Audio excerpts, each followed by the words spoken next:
Welcome to the Mockingcast, the podcast of Mockingbird Ministries. I'm RJ Heyman, your host. In just a few moments, I'll be joined by my co-hosts, David Zoll and Sarah Condon. We come to you every other Friday to explore a few of the places where we currently see grace and its absence or opposite playing out in unexpected and compelling ways. Glad to have you with us.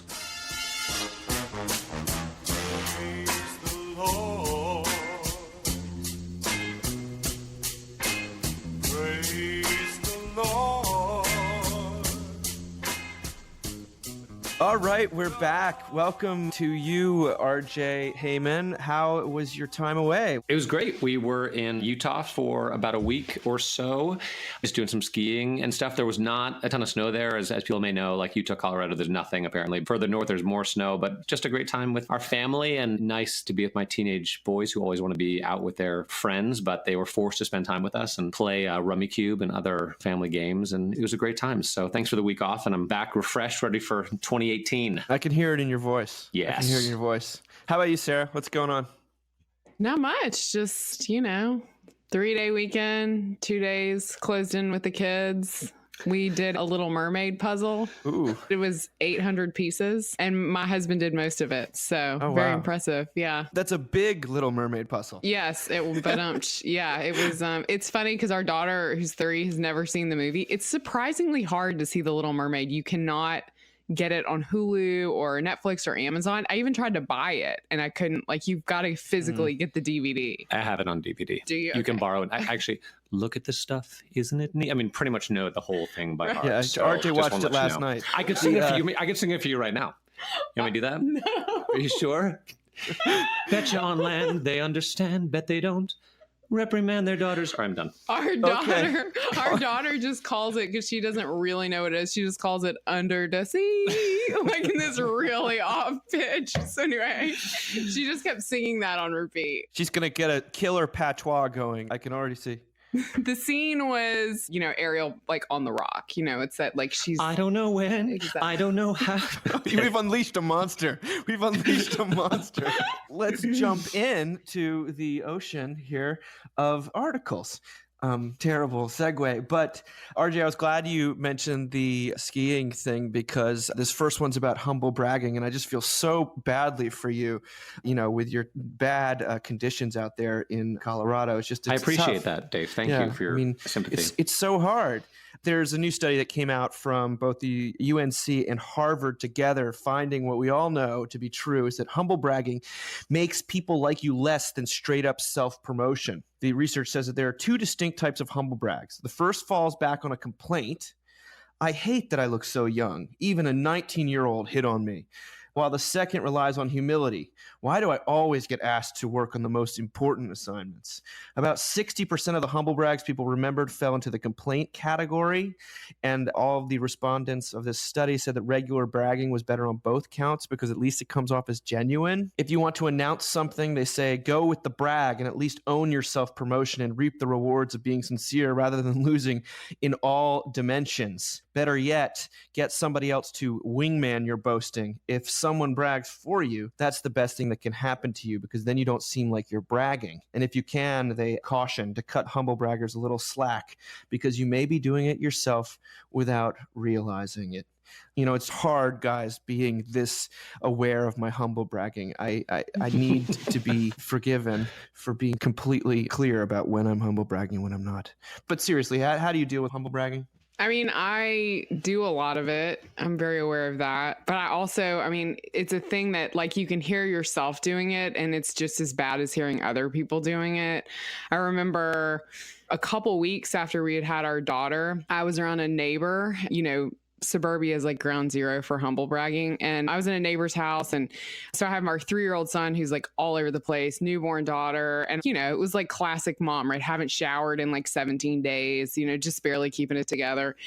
And she looked at me, she's like, oh, wow, like this is like really hard on you. I was like, yeah. And she's like, I could still keep it together after 2 kids. Like I had all their clothes organized by seasons. And then she goes, that's why God gave me 4 children to humble me. And I was like, I'm going to hit you with my car. It was like a hard thing to smile through. So There's a lot of that, though, I think, like in mom world, there's a lot of like, oh, I don't, my kid. Well, there's a reference in here to like, doesn't like to read, so good at math. I mean, I hear that kind of stuff all the time. I say that stuff sometimes, like. Yeah, I was skewered by this article because it made me realize things I'd said in the past that I shouldn't have said and need to stop saying. My favorite humble brag is that, unlike you salt and pepper monster, Dave Zoll, I don't have a single gray hair on my head. I really mean it when I say I'm looking forward to getting a little bit of gray hair because I feel like people might actually respect me a bit, at 40 plus years of age.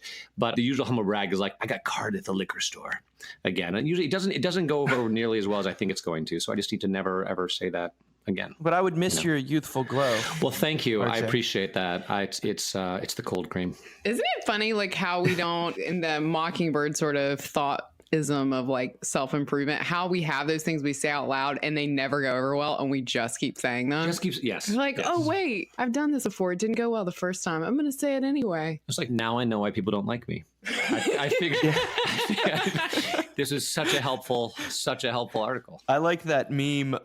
It's true. Being humble shows how confident you are. Bragging only shows how insecure you pretend not to be. And I think about this in terms of my relationship with my wife. I'll come home and I'll report back to her about some accolade that I received or some compliment or some nice thing that happened. And she'll immediately sort of stop and look at me and she's like, what's wrong? She'll want to know, why am I feeling insecure? Why do I feel like I need to tell her this right now? And, the degree to which I need to share it and impress her. She knows me well enough to know that I'm probably not in a good headspace. And then I just sort of shut up because anything that's going to come out at that point is insecure, and she loves me still. Tell her that it's because she withholds encouragement. I think that would go. No, is that it? No? Kate would love that. You're Kate would so love that. good at withholding encouragement. What's that? That's a humble insult, Funny you say that. Like, I think about the times I come home and do that with Josh, and he'll just be like, that's really great, babe. Like, suddenly I'm like 4 again, and there's like a teacher standing over me. He's like, you colored so nicely. Like, he's just like trying to he's like, I'm going to give you affirmation because we both know like you actually don't need to bring home a resume to me, Justification. Right. Once again, Right. At work, in our lives. Speaking of which, justification and the courtroom of life, we have got to, unfortunately, talk about Aziz, our master of none, Ansari. And, I wonder, I knew we were going to talk about this today, but you sort of wonder if someone's listening to this 6 months from now, will they even remember what we were talking about? Because things are coming so fast and furious. I tend to think they will, but still, those of you who don't know, there was an article published sort of from babe.net detailing a sexual encounter with Aziz Ansari, the comedian and actor. And it really paints him in a very negative light, but it's caused an eruption of think pieces and people sort of talking about the Me Too movement, have they jumped the shark, what's going on? And a lot of debate sort of from fellow women, not really men. And that's why RJ, when I told him we were going to talk about this, he said, do I have to be on this week? Can I go back to Utah? Yeah. Well, my favorite article, or the ones I've come across so far that I thought was worth speaking about, was by Elizabeth Brunig, who people won't be surprised. She's always great. It's in the Washington Post. The headline is, "The Aziz Ansari debacle proves it's time for a new sexual revolution." She says that this new article written by this girl was immediately taken as evidence that the Me Too movement has gone too far and has begun to reinforce the view that women are infantile and helpless. But then she gets to what she really wants to say when she says, one of the principal outcomes of the sexual revolution was to establish that sex is just like any other social interaction. Nothing taboo or sacred about it, no big deal. Whereas in previous generations, sex wasn't an ordinary matter and thus didn't need to be treated with ordinary manners. Becoming just like another social interaction, it was then subject to everyday pressures of etiquette, which can be just as binding. For example, if a guest were lingering too late at a party, or a lunch partner boring you, or an acquaintance pestering you to borrow your umbrella, you wouldn't scream or shout or slap them. You likely wouldn't abruptly leave. You would likely try to be subtle and transmit certain signals without a confrontation. You would likely go along to get along. You would likely grin and bear it. You would do this because that's what we do in workaday social interactions, and sex is one of those now. The trouble, Brunig writes, is that sex is clearly different, as the lasting unhappiness of so many women attests. If acknowledging that endangers one of the achievements of the sexual revolution, then so be it. We ought to appreciate that sex is a domain so intimate and personal that more harm can be done than in most social situations, and that given that heightened capacity for harm, we should expect people to operate with greater conscientiousness, concern, and care in that domain than in others. Now, before I throw the ball as fast as I can to you, Sarah, this reminds me deeply of a post we ran a couple of years ago by Scott LaRouse titled Sex is Nothing Unless It's Everything, or Sex is Everything Until It Isn't, in which he basically said that we were living in this very strange time where sex is seated very casually and there's no big deal. It's something people do. There's nothing special about it unless there's a slight bit of coercion involved, in which case it's the worst thing that's ever happened.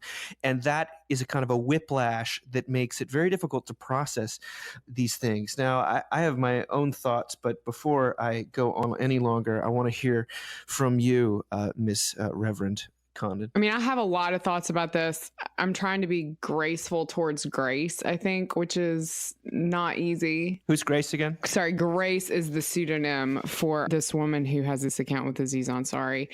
I read this article, which I thought was great, that you sent, and I loved the point that she made that, you know, the sexual revolution sort of wants to make sex just like another kind of human interaction, and that it's not. And she calls for a greater conscientiousness, which I totally agree with. But where I needed her to push it towards the end was, so we should know people before we get naked, you know, on their kitchen counters. And she didn't say that. What she said instead was it was just sort of another moment of, you know, so men need to deal with themselves. And I appreciated what she, you know, that women are sort of constantly being told that we need to evaluate who we are and we need to stick up for ourselves. And she's right. I mean, there's a slew of articles out there like that. Needless to say, it's obviously not working.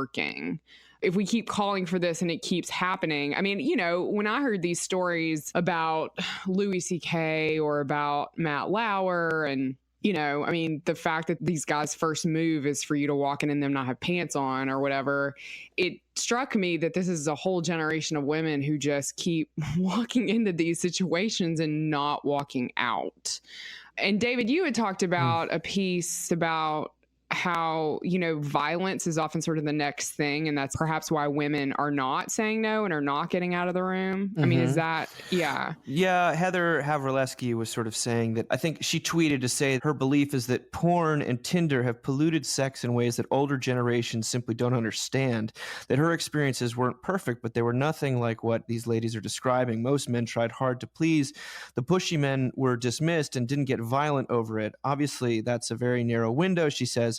And she admitted to getting frustrated with stories where women never say, get out of here.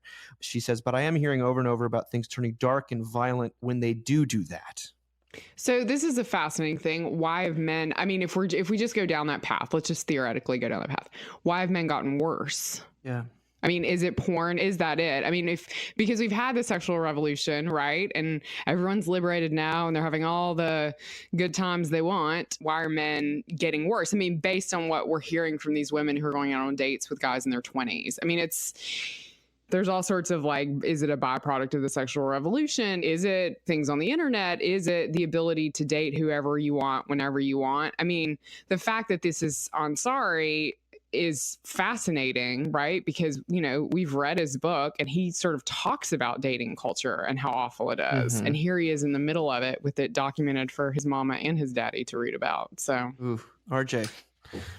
Man, why are men getting worse? No, honestly, I'm thinking it's reminding me of a podcast I listen to. I only listen to podcasts because I'm in the car in Houston all the time, and when I try to read, I fall asleep. But what was the context? It was a very strange context. It had something to do with it was the aftermath of Charlottesville. It was white supremacy. It was this group called the Proud Boys. But there was one guy, he was an African-American sort of fitness guru or something who'd gotten involved with this organization. He was an older guy, like maybe 50s or 60s, who was spending time with all these 20-something white men who ended up sort of being Trump supporters and things like that. He saw this too. He said one of his big things was no more pornography. And actually, and sorry to use this word, like no masturbation.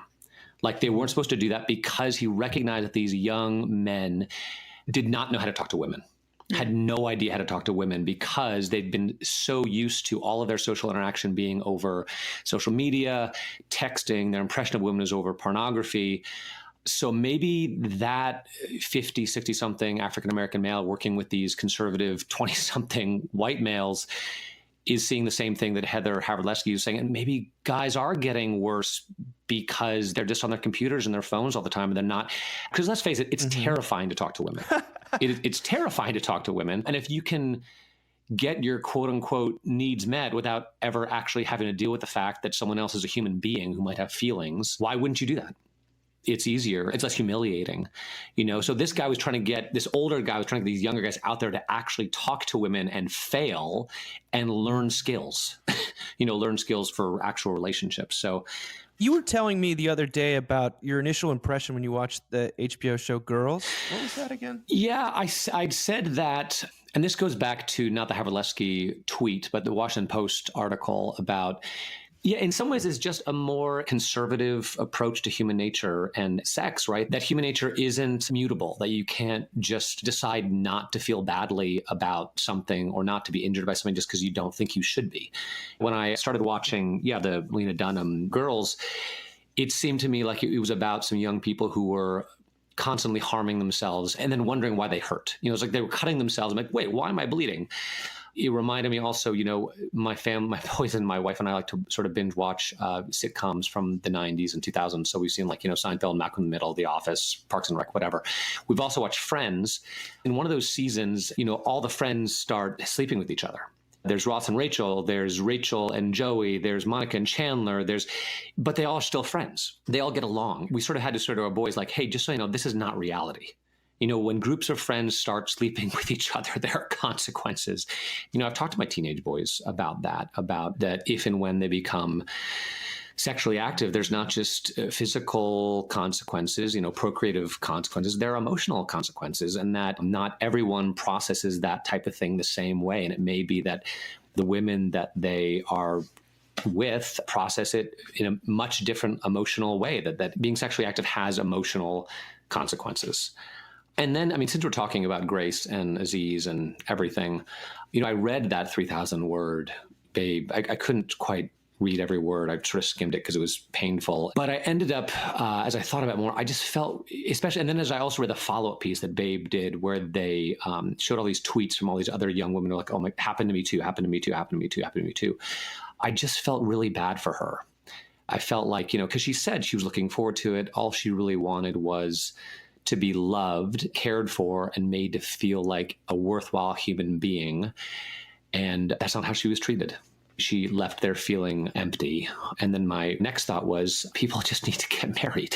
That as crazy and conservative and Christian as it sounds, maybe it is actually true that there's no such thing as casual sex, that's an oxymoron. And the only place that sex really makes sense is in the context of a committed long-term relationship, because people are disasters and they're going to make mistakes and misinterpret one another.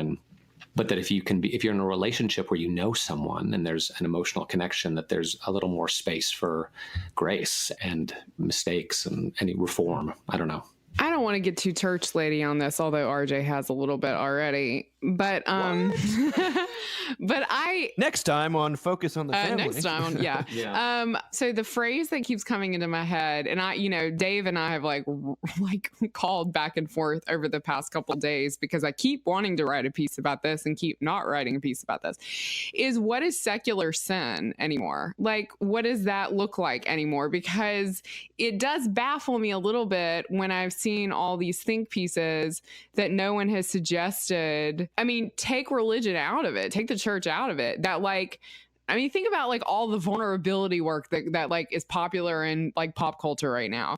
That getting naked with someone who you do not know, who you've only encountered through a screen, which is not just this woman with a celebrity, right? Which is most people dating right now, is they first get to know each other through a screen.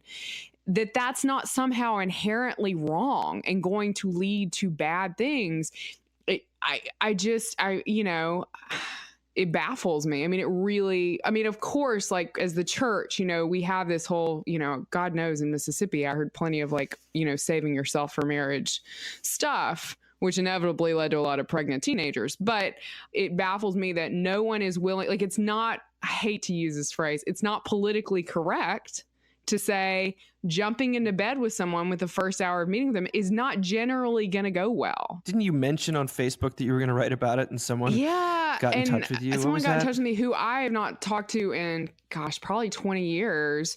You know, I sort of know her through the internet, and she wanted to caution me about writing anything that would portray Grace, this woman from this Babe piece, in a negative light. Because she said, I've actually had this happen to me recently. Like, I had sex with a guy and it moved faster than I wanted to, and I didn't really want to have sex with him, and I felt terrible about it the next day. And she actually used this phrase that I haven't heard before, the gray area of misogyny. And I just sent her a message back and was like, I mean, from what I understand, you've recently been divorced, you were trying to raise children, you're trying to find a job. Like, you're in a pretty vulnerable place right now. Like, I'm not sure this is misogyny so much as it is like, you're in a place where, like, going out and like hooking up with a guy is probably not going to be a good idea for you. I'm not sure that's ever a good idea for anybody, but it's definitely not a good idea when we're in pain. Of course, that's the interesting thing here, right? Like, Grace says in this piece, like, she's just looking for someone to love her. And we have to wonder,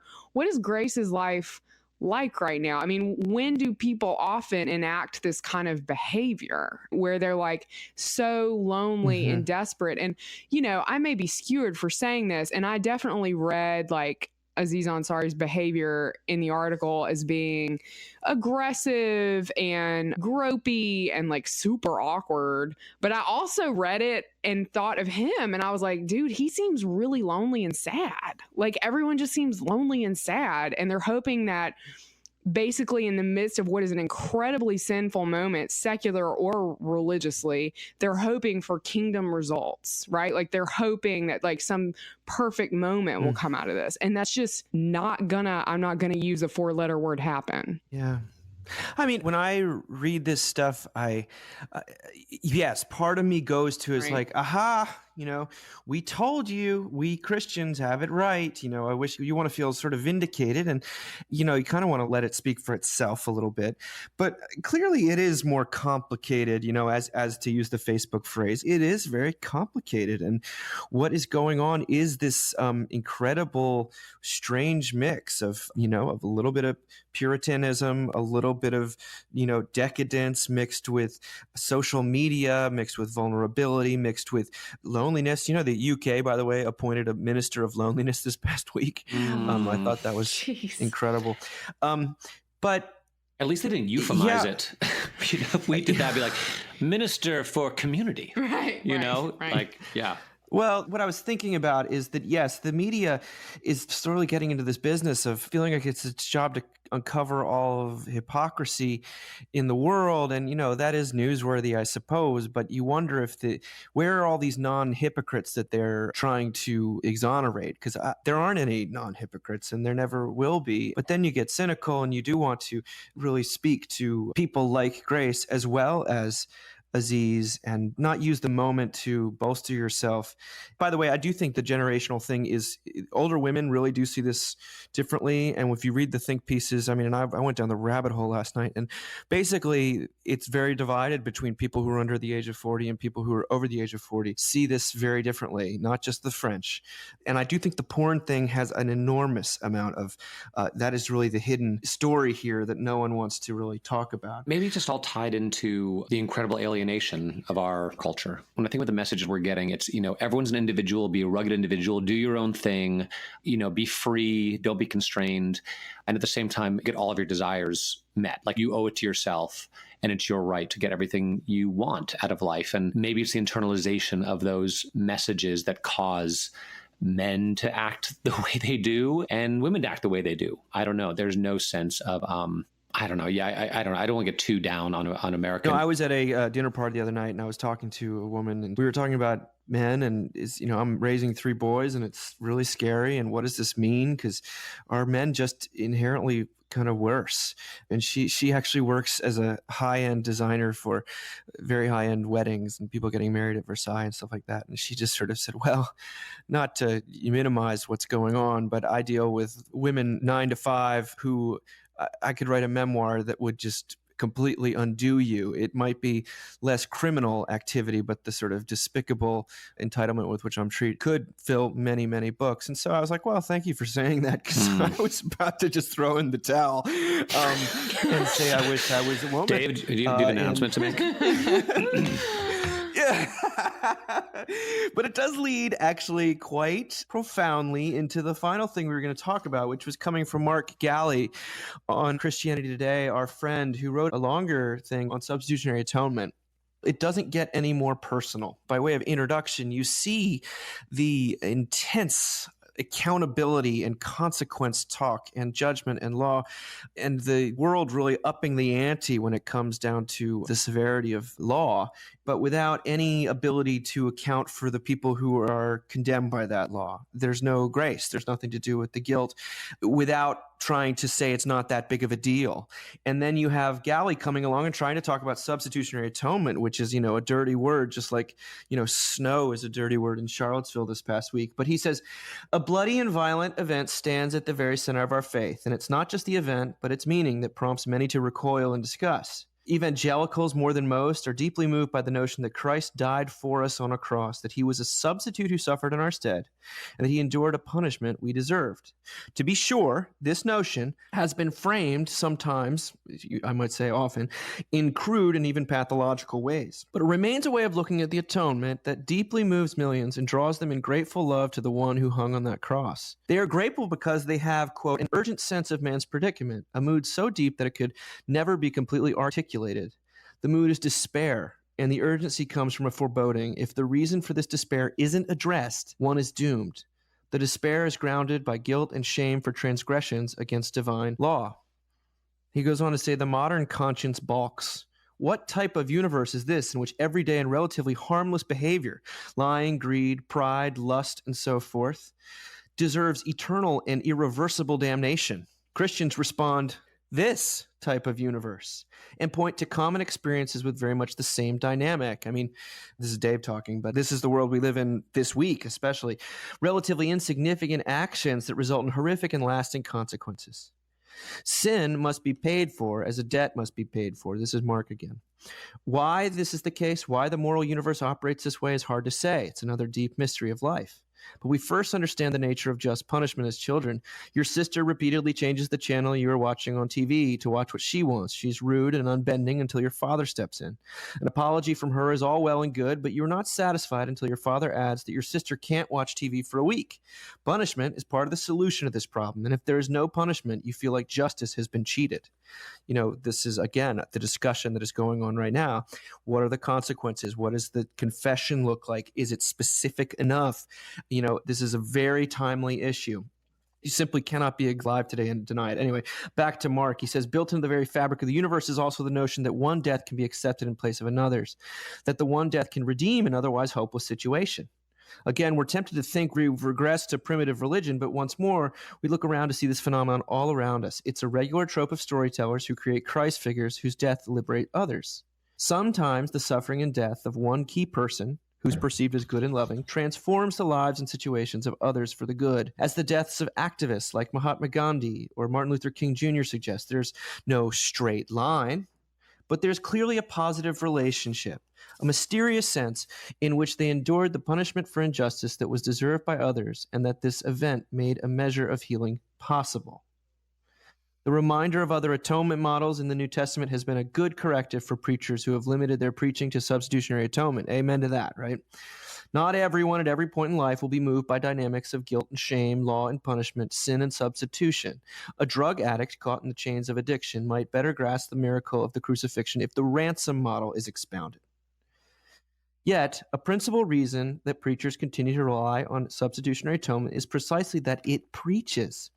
It is the one atonement model, more than the others, that remind us of the personal investment of God in each one of us.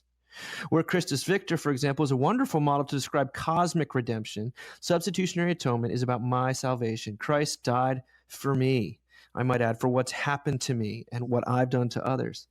It doesn't get any more personal than that. What do you think, guys? You know, I grew up in a church in Mississippi, an Episcopal church, and there wasn't a lot of this kind of preaching. There was good preaching, but it was like a lot of narrative, but it was good preaching. But my parents took me to Maundy Thursday one year, which we hadn't really done much of. I think I wrote about that for the site. Anyway, we remember sitting there and being a kid, and they start stripping the altar and the lights dim. And, it's a pretty plain Protestant church. So there wasn't a lot to remove, but it was just sort of the darkness happening. And suddenly, and I don't know if it was the words of the liturgy or whatever that kind of rang in my head, but I realized in that moment that Jesus had died for me and was overcome and started crying, which was a little weird for my parents. But, I think that was the first moment in my life that I was like, oh, like this is a truth, right? It wasn't something I felt like I experienced in a real way again until, to be honest with you, until Mockingbird, which I found in seminary, or which found me.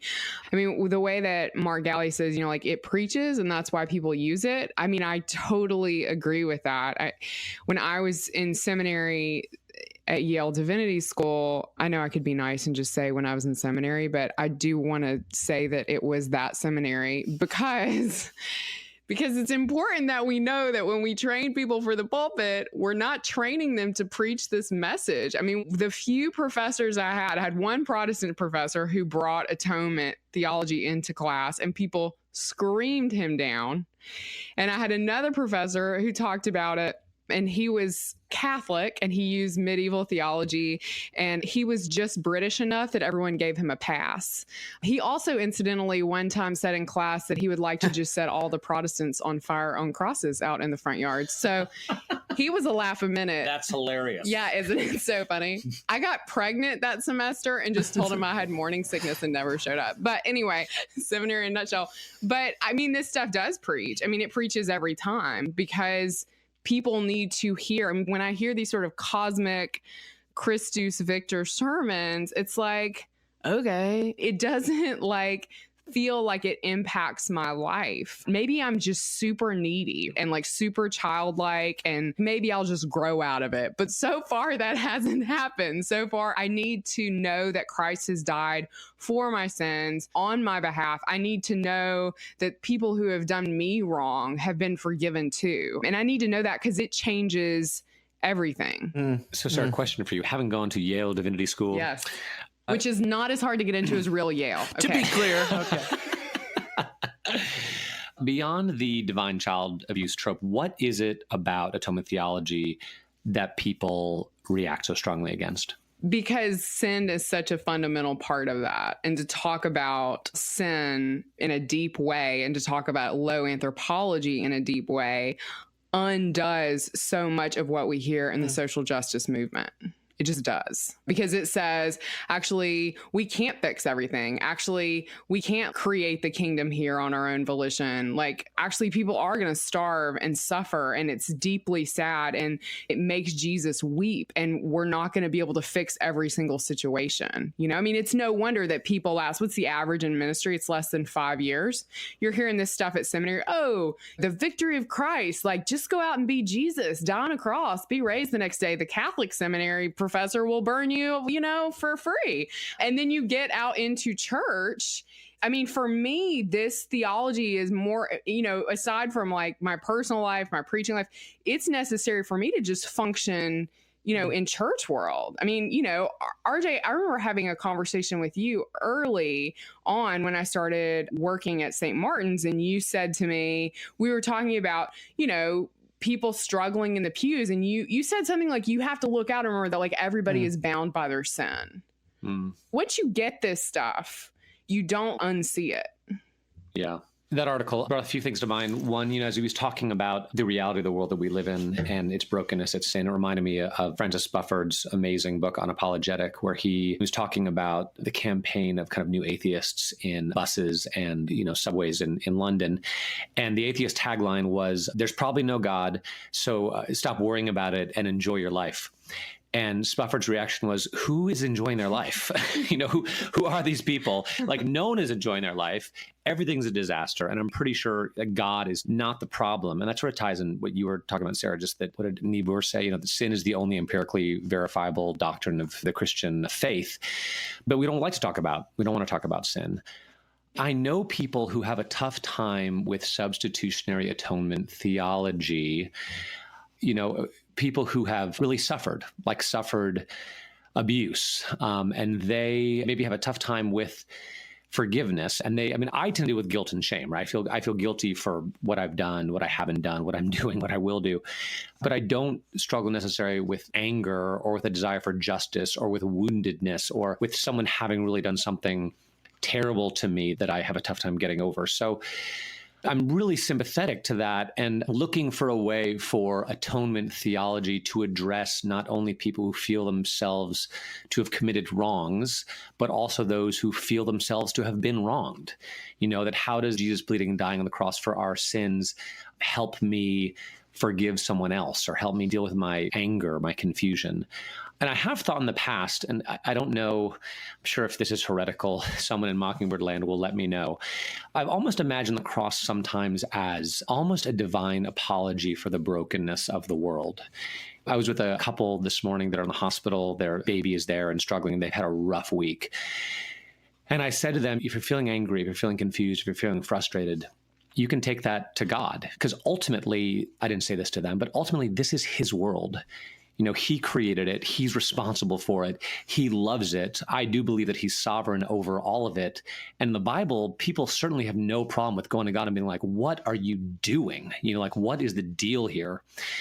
And in the cross, I almost see, God being like, yeah, I'm taking responsibility for the world I've created. That on some level, every time life doesn't go the way that I want it to go, in some sense, I'm saying I could do better. I ought to be in charge. God, you ought to be dead. To which God replies, like, too late, you already killed me. Mm-hmm. I already took responsibility for this world. So maybe there's a way through atonement theology for people who are hurting, who need to cry out for justice and are angry, to look at the cross and take all of that to the person who's ultimately responsible. I think that's really beautiful because it says, again, what kind of Fleming's book helps people see is that there are other models of the atonement. There are other things, there are other tools in the toolkit. And personally speaking, the substitutionary atonement model really speaks to me. I could echo what Sarah said. If I was Aziz Ansari right now, a substitute would sound pretty good. A do-over, slate wiped clean. And yet, I know that it's not the only one, and maybe there'll be different times in my life. And she talks about addiction. We go into the jail here locally, and substitution sounds pretty good for people who've really sat in the defendant's chair in the courthouse. And yet it's not the only one. And, maybe at the end of the day, what we're saying is that God's message is not sort of like, here's atonement. It's the man on the cross. It's actually look to the cross. The Holy Spirit can take care of exactly how that's going to work out for you. I also, when I hear these critiques of substitutionary atonement, I'm thankful that I don't have the baggage that I know a lot of people do. Sometimes you can see the response to it, the virulence with which people cannot stand this message is some way a measure of the damage that has been done by certain forms of evangelicalism, basically. And I didn't grow up with that, really. And so my subconscious doesn't kick in. There's some wounds that are too deep, and I want to acknowledge that. And I don't have to force it. But I also can say for myself that the substitutionary model really speaks to me on a very deep gut level, and I'm grateful for it. I'm more grateful for Jesus dying and rising than I am for the model of substitutionary atonement. So maybe these are just little distinctions here, and you don't want to put down everyone as being totally reactive, and yet there is some real reactivity going on when you hear people talk about cosmic child abuse. And, it's funny, the people that I know here in town who grew up with no religion eat it up, the substitutionary stuff. They're like, this, what? That's incredible. But the people for whom it was used as a bludgeon, like God is watching every time you do such and such, you're pounding another nail in. They want to run screaming for the hills. And you're right, you can't blame them. So I don't know where we lead, but I know that as a culture, the atonement is something that takes sin, the consequences of the small, the big, it takes them very seriously. God weeps. God is nailed to a cross. The perpetrator and the person done unto. And yet there's this word of hope and a way forward in a way that I don't necessarily see. To have to make that stuff up completely from scratch, given what human nature, the immutability, as you say, of it, RJ, fills me with dread. But that keeps me running back to the cross, I guess. think that there's two needs, right? There's forgiveness, but then there's also this deep need for things to be made right. And I don't know if I feel that in myself, but I will say, when I listen to the news, when I hear stories about things going on in our world, then I get a little fired up. I'm like, when is this going to be set right? Like, I'm tired of the abuse and the pain and the inequity. And so I feel that it's not maybe as personal for me as it is for someone who really has experienced the consequences of sin in a hurtful way. But I do think that we have to remember that, like, part of the gift of this theology is that we hear the good news that Jesus suffers alongside us. And I think that's something that when I do hospital visits, I think of a lot. People talk about their suffering. And when I pray with them, I always say, Lord, you know how much this person has suffered because you are in it with them. And, RJ and I were both at a meeting where we were learning sort of about how people process God, especially how people process God in a mentally healthful way. And that generally looks like you believing that God is an active part of your life. I don't want to throw the whole Christus Victor thing under the bus because it's great and useful at certain moments, but it feels so celestial and like 3,000 miles north of me. And it does not feel like God is an actor in my life, like that God is moving in my life. And, people who tend to have healthier relationships with religion see God that way. I mean, I think God suffers along with us. I think that's the good news for Aziz Ansari and, this woman called Grace. Well, amen to that. Maybe that's the place to end. Thank you guys for talking about it. Well, we didn't, solve all of the world's problems today, but I think we're getting closer. Next time. Just a note, I guess, before we end, is that the New York City conference, all of the tiers for registration are now open. We would love to see you there. It's going to be amazing, and we really hope you can join us. A bunch of us will be there. And Tyler as well. That's coming up, and it's going to be fantastic. I just can't get over what amazing stuff we have in store, and I don't just say that. So thank you for listening. Thank you, RJ and Reverend Condon. You guys are the greatest. No problem.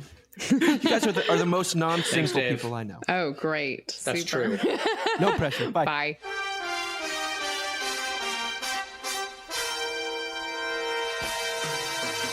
Thank you for listening. Remember, you can find us on the web at www.mbird.com. And we'd always love to hear from you at info@mbird.com. Audio production for the Mockingcast is provided by the Narrativo Group, and if you like what you've heard, please do drop over to iTunes and leave us a rating and review. Until next time.